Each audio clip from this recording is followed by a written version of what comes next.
ফের উত্তপ্ত বিধানসভা। বুধবার জোড়া ইস্যুতে তেতে উঠল সদন চত্বর। বিরোধী দলনেতা শুভেন্দু অধিকারীর বিরুদ্ধে স্বাধিকার ভঙ্গের নোটিশ, প্রিভিলেজ মোশনের তদন্তের নির্দেশে প্রতিবাদ ও অনুব্রতের বিরুদ্ধে মুলতবি প্রস্তাব স্বীকার খারিজ করায় ওয়াকআউট করেন বিজেপি বিধায়কদের। মঙ্গলবার বিধানসভার স্পিকার বিমান বন্দ্যোপাধ্যায়ের বিরুদ্ধে বিরোধী দলনেতার বিরুদ্ধে স্বাধিকার ভঙ্গের নোটিশ জারি করেছে। প্রিভিলেজ কমিটিকে তদন্তের নির্দেশ দেওয়া হয়েছে। চলতি অধিবেশনে সেই রিপোর্ট জমা পড়বে।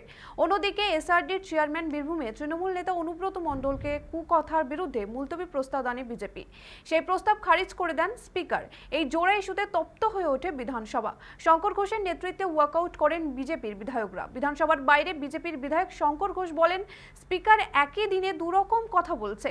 বিধানসভার বাইরে প্রধানমন্ত্রীকে তৃণমূল বিধায়করা আক্রমণ করলে স্পিকার জানান, বাইরে কে কি বলছেন তার আলোচনা ভিতরে হবে না।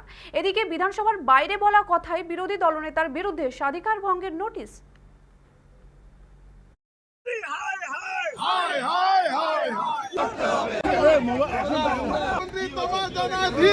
স্পিকার সাহেবের যে আচরণ মাননীয় বিরোধী দলনেতার প্রতি, যা এর আগেও বারবার পরিলক্ষিত হয়েছে, এই প্রতিহিংসামূলক আচরণ আজকের দিনে দাঁড়িয়ে আমরা বারবার করে বলে থাকি যে বিধানসভা হচ্ছে বিরোধীদের।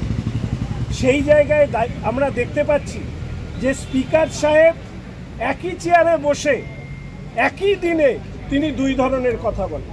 এই রাজ্যের সরকারের মুখ এবং মুখোশ আলাদা হয়ে যেত যদি এই সদনের লাইভ টেলিকাস্ট হতো। গতকাল মাননীয় বিরোধী দলনেতা তিনি যা বলেছেন, আজকে আমরা আপনাদের সামনে আবার বলছি, উনি যা বাইরে দাঁড়িয়ে বলেছেন, যা বলেছেন ঠিক বলেছেন। পাকিস্তানের প্রতি অবদমিত প্রেম, হিন্দু বিদ্বেষ, সিঁদুরের প্রতি অ্যালার্জি মুখ্যমন্ত্রীর আসল চেহারা মানুষের সামনে নিয়ে এসছে।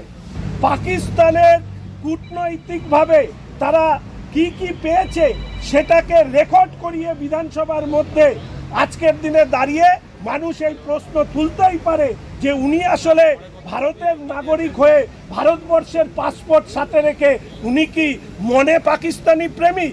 আপনারা তো শুনেছেন যে বিধায়করা বাইরে কি বলেছে তাই নিয়ে ভেতরে আলোচনা হবে না। তাহলে শুভেন্দুদা বাইরে কি বলেছে সেই নিয়ে কি করে প্রিভিলেজ মোশন আনা যায়? আসলে গতকাল বিধানসভার অভ্যন্তরে বিরোধী দলনেতা মুখ্যমন্ত্রীর ন্যায় আচরণ করেছেন।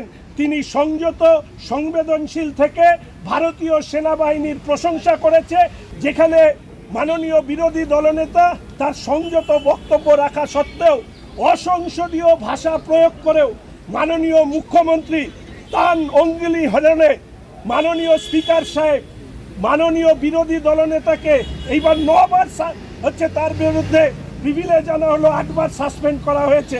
আমরা তার প্রতিবাদ করে কথা বলতে চেয়েছিলাম, কিন্তু হাউস বিরোধীদের হওয়া সত্ত্বেও মাননীয় স্পিকার আমাদেরকে কথা বলতে দেয়নি।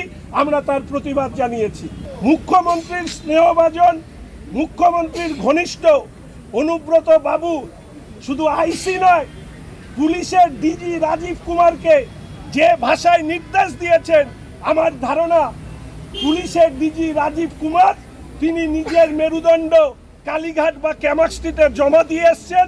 পুলিশের পোশাক পরেও ওনাদের যে পোশাক, সেই পোশাক পশ্চিমবঙ্গের মানুষ দেখতে পাচ্ছে না। ফলে আমরা অনুব্রত এসআরডি এর চেয়ারম্যান তার গ্রেফতারের দাবি জানিয়ে আমাদের মহিলারা অ্যাডজর্নমেন্ট মোশন এনেছিলেন, সেই অ্যাডজর্নমেন্ট মোশন পর্যন্ত পড়তে দেওয়া হয়নি।